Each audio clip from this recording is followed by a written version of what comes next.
Build Any back thoughts? better. Build back better. Well, that's yeah, I've turned that one over in my mind a few times, depending on which community I've been working in. It's like, how are they going to do that? If they've done planning ahead of time, maybe they do know that Yeah. they had a conversation, for instance, in a small town and said, well, we have extra pieces of land. If the village hall burns down, we could put it right there by the river where there's power and there's water and there's whatnot. And we could actually do that.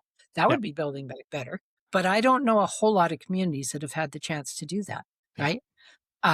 Hopefully more will. And building back better, maybe, I mean, it's going to mean something different to every single community and every single resident. It's like they'll all have really good, oh, build back better. Are you going to give us the funds to do that? Because Yeah. usually these days that goes into millions, if not billions. I Yeah. mean, Yeah. you know, one place that has built back better and it's been through their total persistence and stubbornness, and I applaud them, is not Lytton, Merritt. Merit. Yeah. Merritt. They had Yeah. an amazing time in their flood, and they've done an amazing amount, and they still have more to do. Yeah. But I was working with them after the floods in the 2021 floods, Yeah. and they've persisted and persisted and persisted, and they've got a lot done, and I think that's really great. And also, it's basically the squeaky wheel, like Princeton as well. Yeah. Mayor Spencer Coyne and the folks there, Yeah. he speaks up at every chance he can and go for it, do it, because you have to. Yeah.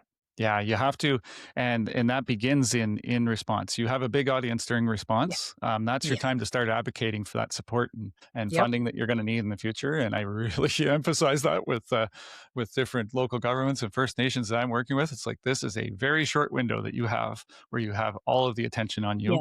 Take Yeah. advantage of it. And And there are so tweaks that when I worked for the province did start to happen. Wasn't I didn't make it happen, but I was happy to see it. In which they were told again and again, you can't say there's a funding window and we know that you've had a disastrous event and you've got 2 weeks to put in an application. Well, with people who have eyes as big as saucers and can't think their way out of a bag because they've just had their lives turned upside down, they're not going to sit down and go, great, we'll write a really comprehensive grant for $500,000 because we need it for this. So the government has recognized that, and they have had rolling intakes on grants, and other funders have done that also, which is really good to know because taking that pressure off is very helpful for particularly smaller communities. yeah, yeah, absolutely.